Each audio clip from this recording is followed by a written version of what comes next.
जोहार, लोकल खबर में आपका स्वागत है। मैं हूं सुभाष शेखर। पिछले कई दिनों से जेपीएससी के अभ्यर्थी जो हैं ये पीटी परीक्षा रद्द कराने को लेकर लगातार आंदोलन कर रहे हैं और आज से विधानसभा का शीतकालीन सत्र भी शुरू हो गया है और यहाँ पर एक अभ्यर्थी गुलाम हुसैन अनशन पर बैठे हुए थे। अभी उनको अस्पताल ले जाया गया है, लेकिन इनकी जगह पर बीजेपी के एक कर्मठ नेता, युवा नेता आ गए हैं, कंबल उड़ाए हुए हैं। इनसे हम मंतव्य जानेंगे, जेपीएससी गड़बड़ी को लेकर बात करेंगे और ये कंबल ओढ़ के क्यों बैठे हैं ये भी जानेंगे। बताएंगे क्या हाल है आपका?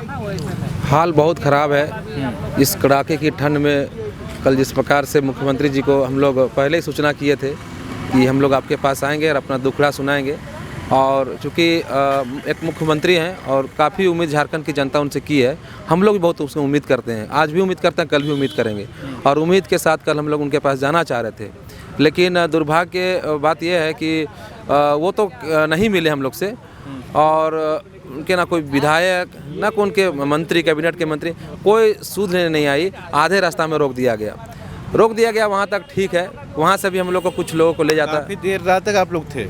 हम लोग रात भर लगभग जहाँ पर रोका गया था वहाँ पर लगभग 1 बजे तक हम लोग रात में थे।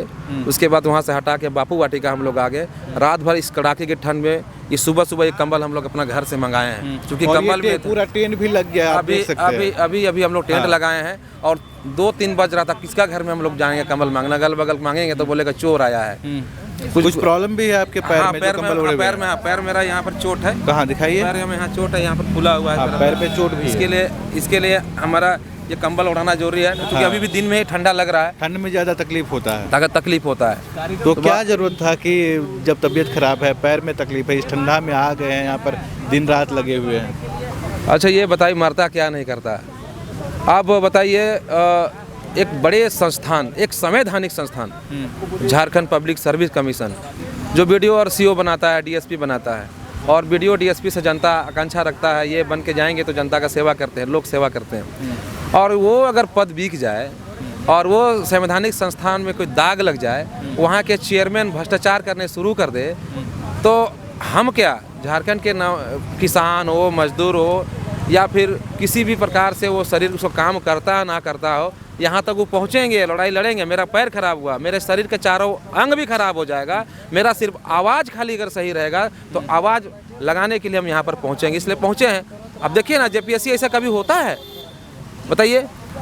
ये लोग पेपर जांच नहीं करता है। पिछले 45 दिनों से यहीं पर हैं, लगातार आंदोलन कर रहे हैं, और आज आप पहली बार आपको यहाँ देख रहे हैं, और ये लोग आगे भी इसी तरह से आंदोलन करेंगे, तो आप कहीं उठकर चलना नहीं जाएंगे बहाना करके? देखिए, मैं तो सबसे पहले जितने भी छात्र नेता जो आंदोलन कर रहे थे उनको मैं बधाई देना चाहता हूँ कि इस आंदोलन को यहाँ तक पहुँचा दिए। देखिए, मेरी जिम्मेवारी पूरे स्टेट लेवल का रहता है, और हमेशा नहीं कि यहाँ पर आ रहे हैं, यहाँ पर बैठ रहे हैं तभी इसका हिस्सा हो रहे हैं लोग। आप भी पत्रकार हैं, आप भी इनका हिस्सा हैं। आप हमेशा नहीं रहते हैं, लेकिन आप बैठ लेते हैं और कहीं चलाते हैं तो हमारा बात वहाँ तक पहुँचाते हैं। तो सबका अलग अलग जिम्मेवारी है, सबकी अलग अलग भूमिका है। तो हमारा जो था भूमिका, वो बाहर रह के भी इनको हम सपोर्ट साथ, इसका मोरल सपोर्ट इनको साथ कर रहे थे। लेकिन कल जिस प्रकार से हमारा थोड़ा सा शरीर साथ दिया और लगा मुख्यमंत्री से मिलना है, तो कल आएँ और आपको विश्वास दिलाते हैं, ये आप अंदर रिकॉर्ड आप चला भी दीजिएगा। कल दिन में आए थे हम इस कार्यक्रम में, और हम कहे थे कि दिन भी रहेंगे और रात भी रहेंगे। मैं दिन भी रहा और रात भर रहा, सुबह उठ के फिर बैठा हुआ, और कल भी आएंगे। जब आएंगे तब पाएंगे, क्योंकि देखिए ये सरकार जिस प्रकार से निद्रा अवस्था में सोया हुआ है, और ये सरकार से अब तो उम्मीद भी नहीं लगता दोस्त, क्या बोलिएगा।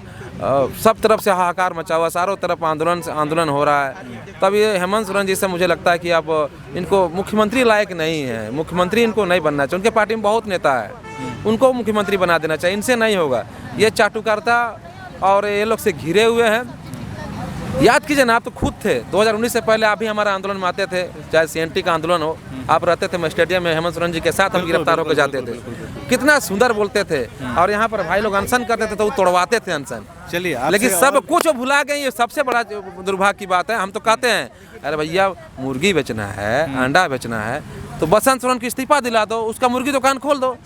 आपका परिवार में सीता सोरेन, उसका अंडा दुकान खोल दो। आप लोग विधायक मंत्री बनिएगा और लोग मुर्गी अंडा बेचवाइएगा, तो सही है? बताइए। वो लोग मौका मिलेगा तुरंत मंत्री, तुरंत विधायक। और लोग हो तुम लोग मुर्गी अंडा बेचो, मुर्गी अंडा बेचना और ये सब बेचना कोई गलत चीज़ नहीं है, लेकिन उसके लिए योग्यता हम पढ़ काहे लिख रहे हैं? भाई लोग क्यों पढ़ रहा है लिख रहा है? उसके बाद उसका गार्जियन क्यों खर्चा कर रहा है? खर्चा इसलिए रांची क्यों भेज रहा है? लातेहार, दुमका, साहेबगंज, गुमला, सिमडेगा से बच्चे यहाँ पर आ रहे हैं, रेंट दे रहे हैं। रेंट देने के बाद वो ट्यूशन पढ़ रहे हैं, खा रहे हैं, पेन कॉपी कर रहे हैं, उतना करके वो पढ़ रहे हैं और लास्ट में मुर्गा और अंडा बेचेगा। बताइए, मुर्गा अंडा बेचना होगा तो गांव में जाके नहीं बेचेगा? मुर्गा अंडा बेचने के कितना चाहिए? बड़ा सवाल है और लोग कमलेश जी को काफ़ी बेहतरीन तरीके से जानते हैं, किस तरह से ये युवाओं के साथ खड़े रहते हैं, युवाओं को मसलों के साथ खड़े रहते हैं। तो आगे भी यहाँ से जो आंदोलन होगा उससे जुड़ी खबरों को आपको दिखाएंगे। आप बने रहिए लोकल खबर के साथ।